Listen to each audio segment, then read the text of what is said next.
हा व्हिडिओ निवडल्याबद्दल तुमचं सर्वप्रथम अभिनंदन. ओम गंग गणपतये नमः. हरे राम राम राम हरे हरे, हरे Krishna Krishna Krishna Hare Hare. Good reading channel सहर्ष सादर करीत आहेत अधिक मास महात्म्य. अधिक मास महात्म्याविषयी आपण थोडी माहिती आपण आधी ऐकूया.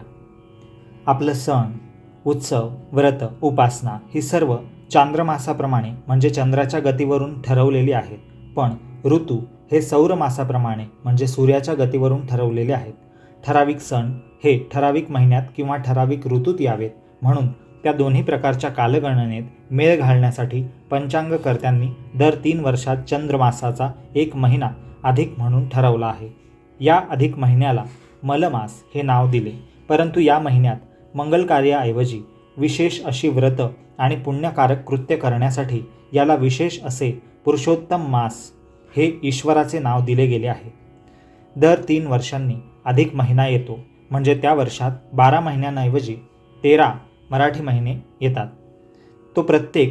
तो एक प्रकारचा धोंडाचा महिना असतो, धोंड असतो म्हणून त्याला धोंड्याचा महिना असं म्हणतात. पण या अधिक मासाचं महात्म्य काय आहे हेही आपण पाहणार आहोत. चैत्र महिन्यापासून अश्विनपर्यंतच्या 7 महिन्यांपैकी एक आणि कधीकधी फाल्गुन हा महिनाही अधिक मास म्हणून कधीकधी येत असतो. 18 वर्षांनंतर तोच महिना पुन्हा अधिक महिना येतो. दर महिन्यात सूर्य एकेका राशीचे संक्रमण करतो, पण ज्या महिन्यात सूर्य कोणत्याही राशीचे संक्रमण करत नाही तो महिना मलमास म्हणून अधिक मास धरतात. या मलमासात कोणतेही मंगल कार्य, शुभ कार्य होत नाही, फक्त पुण्यकारक कृत्य, व्रत इत्यादी करतात. कार्तिक, मार्गशीर्ष, पौष आणि माघ हे महिने कधीकधी क्षयमास होतात. पंचांगात ते महिनेच नसतात. अशा वर्षात अधिक मास 2 वेळा येतो.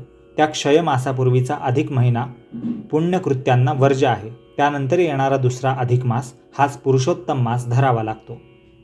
आता अधिक मास या महिन्याचं व्रत आपण त्याचे काही नियम आहेत ते पाहूया. व्रत आणि नियम.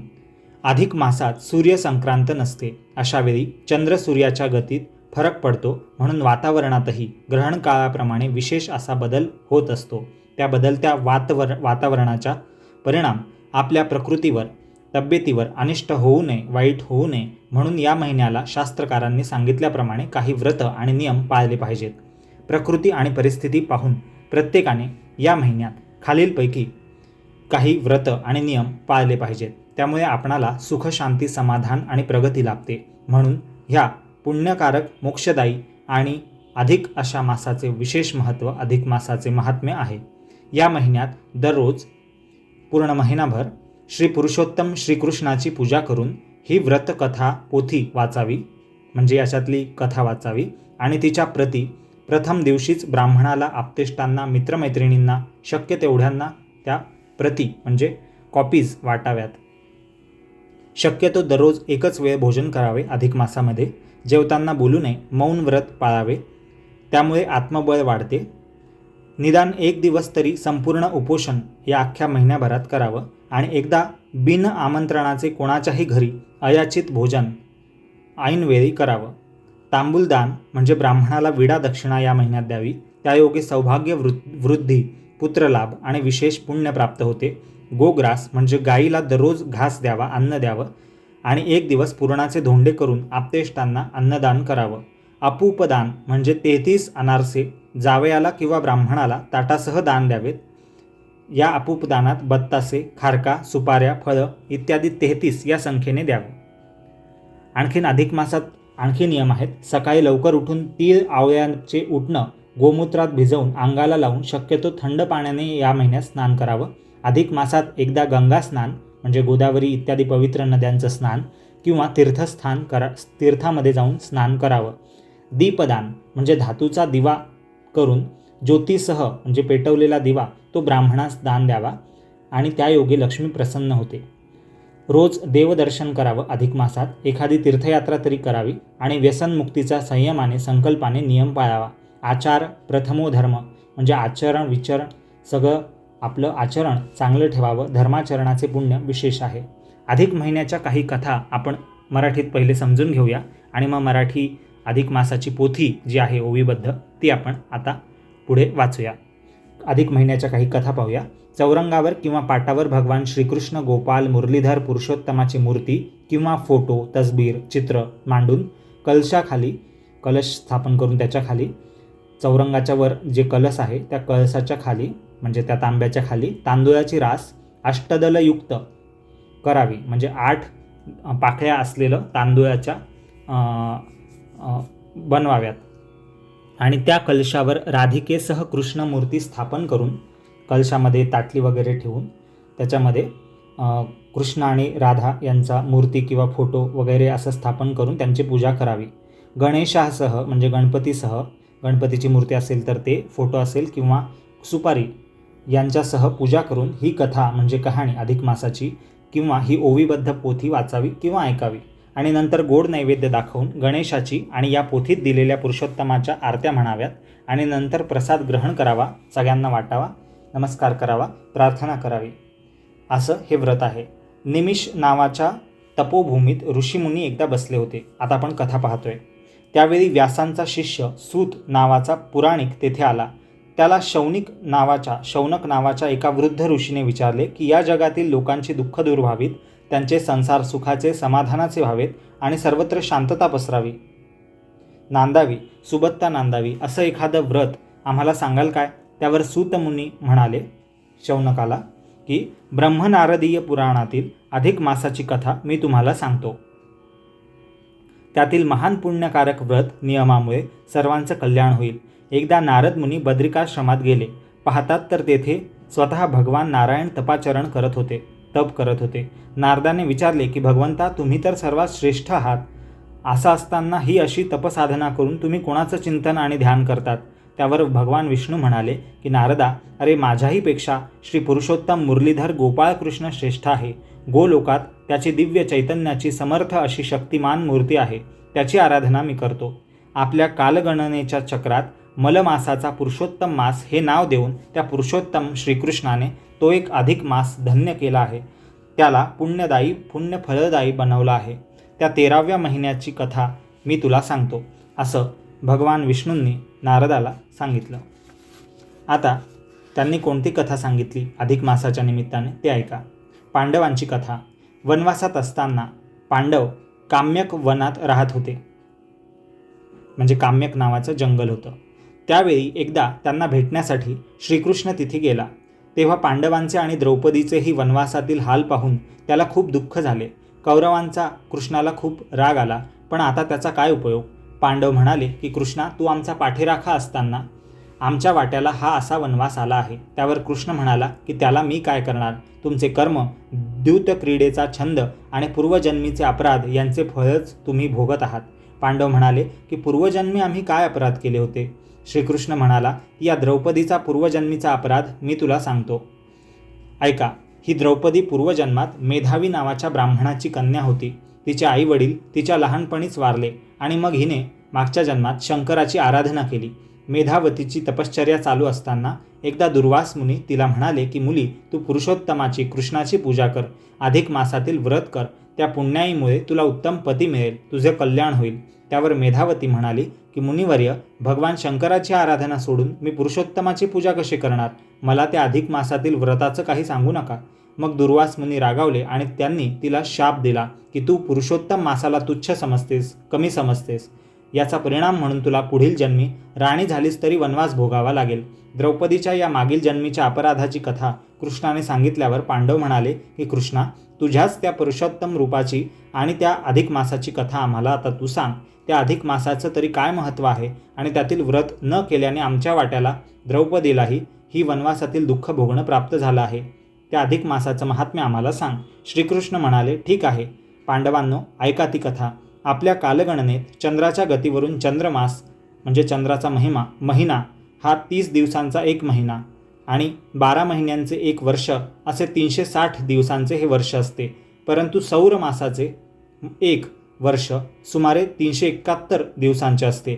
या दोन्ही पद्धतींचा मेळ घालण्यास शास्त्रकारांनी दर 3 वर्षांनी एक जादा अधिक मास म्हणजे चांद्र वर्षात धरला आहे. या अधिक महिन्यात सूर्य कोणत्याही राशीत संक्रमण करत नाही, म्हणून याला मलमास असं नाव दिलं आहे. या मलमासाची कोणतीही देवता स्वामी नाही. या अधिक महिन्यात कोणतेही मंगल कार्य केले जात नाही. असा हा मलमास त्यामुळे खूपच दुःखी आणि कष्टी झाला आणि मग तो मलमास भगवान विष्णूला शरण गेला आणि त्यानं आपलं गाऱ्हाणं कंप्लेंट विष्णूला सांगितली. भगवान विष्णूंनी त्या मलमासाला गोलोकात माझ्याकडे म्हणजे कृष्णाकडे आणलं. त्या गोलोकात अनेक रत्नखचित मंदिरं असून मी तिथं किशोर वयातील श्यामसुंदर गोपाळ मुरलीधराच्या रूपात दिव्य तेजात राहत असतो. त्या दिव्य रूप पुरुषोत्तमाला वंदन करून विष्णूंनी मला त्या मलमासाची व्यथा सांगितली, दुःख सांगितलं. मग मी म्हणालो की या मलमासात मंगल कार्य जरी होत नसली तरी पुण्यकार्य करावीत, त्यायोगे लोकांचे कल्याण होईल. या काळात स्नान, दान, व्रत, नियम इत्यादी केल्याने हा महिना अत्यंत पवित्र असा मानला जाईल. या महिन्याला मी माझंच नाव देऊन पुरुषोत्तम मास असं जाहीर करतो, प्रसिद्ध करतो. हा अधिक महिना सर्वांना पुण्यप्रद होईल, म्हणजे पुण्य देणारा ठरेल. भगवान पुरुषोत्तमांनी म्हणजे कृष्णांनी असा वर गोलोकात दिल्यामुळे विष्णूला आणि त्या मलमासाला खूप आनंद झाला.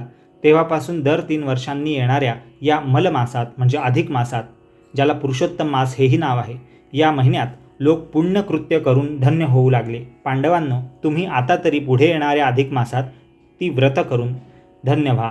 सूत मुनी शौनकादी ऋषींना हे सांगत होते आणि ते पुढे म्हणतात की श्रीकृष्णाने पांडवांना अधिक महिन्यातील व्रत नियम जे सांगितले ते तसे पांडवांनी केले. त्या पुण्याईमुळे भगवान पुरुषोत्तमाच्या कृपेने पुढे त्या पांडवांची सर्व दुःखे दूर झाली. त्यांना शांती, सुख, समाधान प्राप्त झाले. पांडवांच्या या कथेप्रमाणेच बृहन्नारदीय पुराण ग्रंथात अधिक मास महात्म्याच्या अनेक कथा वर्णन केलेल्या आहेत. त्यापैकी काही कथा आता थोडक्यात आपण ऐकूया, अगदी थोडक्यात. सुदेव गौतमीची कथा आहे. द्रविड देशात ताम्रपर्णी नदीच्या काठी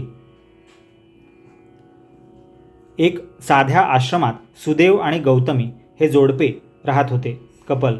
नेमनिष्ठेने वागणाऱ्या या जोडप्याला बरेच दिवस संतती झाली नाही, मूल झालं नाही.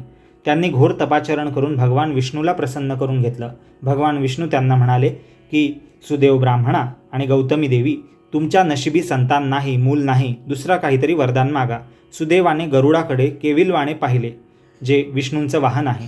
आणि तेव्हा गरुड विष्णूला म्हणाला की भगवंता, ज्या हेतूने यांनी तपश्चर्या केली आणि तुम्ही प्रसन्न झाला, तो यांचा हेतू तुम्ही पुरवलाच पाहिजे, त्यांची इच्छा पूर्ण केलीच पाहिजे. त्यातच तुमचं येण्याचं इथे महत्त्व आहे. मग विष्णूंनी सुदेवाला सांगितले की तुला एक पुत्र होईल, पण ते पुत्रसुख फार काळ मिळणार नाही, जा. पुढे गौतमीला एक पुत्र झाला. त्याचे नाव शुकदेव आणि तो सुंदर, हुशार आणि सद्गुणी असा पुत्र होता.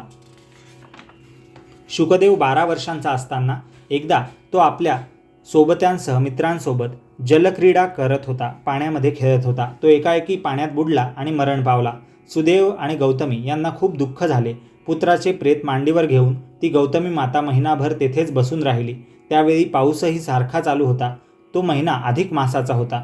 महिनाभर उपवास घडला, कारण मूल मेलं होतं, आणि स्नानं घडल्यामुळे, कारण की पाऊस चालू होता त्यामुळे रोज स्नान घडल्यामुळे भगवान पुरुषोत्तम त्या जोडप्याला पुन्हा प्रसन्न झाले आणि त्यांनी शुकदेवाला पुन्हा जिवंत केले, त्यांच्या मुलाला.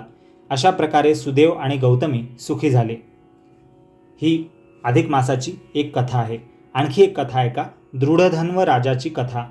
पूर्वी हय्य नावाच्या देशाचा राजा चित्रधर्मा याचा पुत्र दृढधन्वा हा अत्यंत सद्गुणी, धर्मपरायण आणि राजनीतीत प्रवीण असा लोकप्रिय राजा पुढे झाला.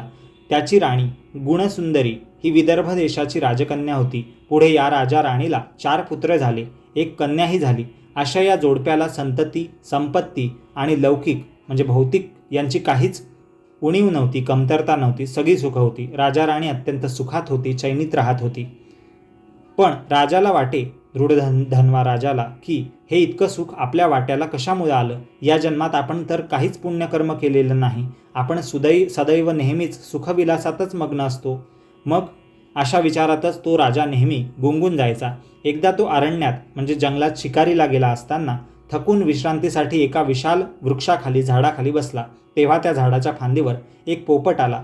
तो दृढधन्वा नावाच्या या राजाला म्हणाला की राजा, तू हे ऐहिक सुख विलासाचे वागणे सोडून पारमार्थिक खऱ्या समाधानाची काही पुण्यकर्म कर.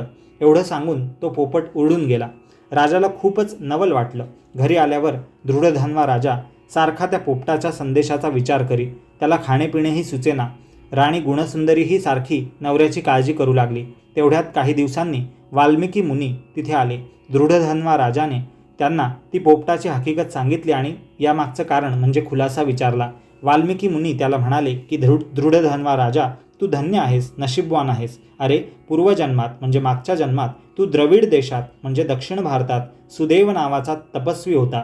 ही राणी गुणसुंदरी त्या जन्मात तुझी पत्नी गौतमी होती आणि तो पोपट म्हणजे तुमचा पूर्वजन्मातील मागच्या जन्मातील पुत्र मुलगा होता शुकदेव. त्या पूर्वजन्मी तुम्ही अधिक मासातील व्रत केलं आणि त्या पुण्याईमुळे तुम्हाला या जन्मी हे राज्य वैभव आणि सुख मिळालं. पण सध्या तुम्ही सुखविलासातच मग्न असता, चैनीत राहता. ह्या सुखाचा त्याग करून तुम्ही पारलौकिक म्हणजे मृत्यूनंतरच्या मुक्तीच्या परब्रह्मस्वरूपी सद्रूप होण्याच्या कल्याणासाठी पुरुषोत्तम अधिक मासातील काही व्रत आणि नियम आणि पुण्यकृत्य करावीत. म्हणूनच त्या पोपटरूपी शुकदेवाने तुमच्या मुलाने या जन्मात तुम्हाला हा संदेश दिला आहे. नंतर अधिक मासात कोणकोणती कृत्य करावीत, कामं करावीत, कार्य करावीत ते सांगून वाल्मिकी मुनी शरयू नदीवरील तीरावरील आपल्या आश्रमात गेले.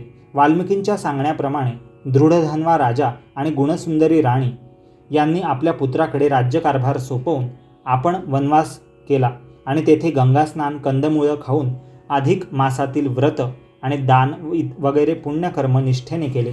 त्या पुण्याईमुळे त्यांना मोक्षपदाचे खरे सुख, जे कायमस्वरूपी शाश्वत सुख आहे, ते मिळाले आणि भगवान पुरुषोत्तमाच्या श्रीकृष्णाच्या कृपेने त्यांना गोलोकात स्थान मिळाले. त्यांच्या जीवनाचे सार्थक झाले. या दृढधन्वा राजाप्रमाणेच पूर्वी सुमती राजा आणि सुष्टुमती राणी यांच्या पूर्वजन्मातील वीरनामा वैश्य आणि त्याची पत्नी कुलीना यांचीही कथा पुण्यपावन अशी आहे. आणखीही काही कथा आहेत, त्या आपण अगदी थोडक्यात आता पाहू आणि मुख्य पोथीला सुरुवात करू. आणखी काही कथा आहेत. गोदानाचे महत्त्व. नृग राजा सरडा होऊन विहिरीत पडला, त्याचा उद्धार श्रीकृष्णाने केला, याची ही कथा आहे. दीपदान महिमा सांगणारी अधिक मासाची कथा आहे, ज्यात सुशर्मा ब्राह्मणाच्या समर्हतील वात उंदराच्या मागे लागल्याने मांजरीने काजळी झाडून प्रज्वलित केली आणि त्या मांजराचा उद्धार झाला, ती कथा आहे.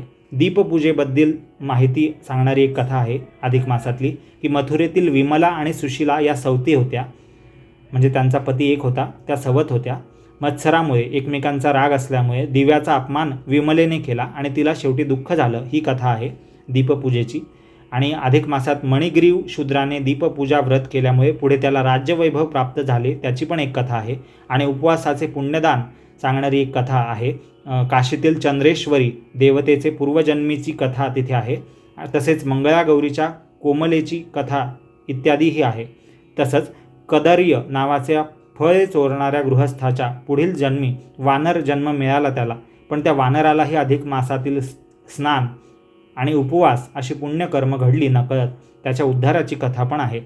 अशा अनेक कथा अधिक मासात या पोथीत दिलेल्या आहेत. त्या वाचून किंवा ऐकून सर्वांचे कल्याण होईल, अशा या अधिक मास महात्म्याची कथा आहे. भगवान श्री गोपाल कृष्ण भगवान की जय. आता अधिक महात्म्याची पोथी आपण पुढील भागात पाहूया. मुख्य पोथी. धन्यवाद.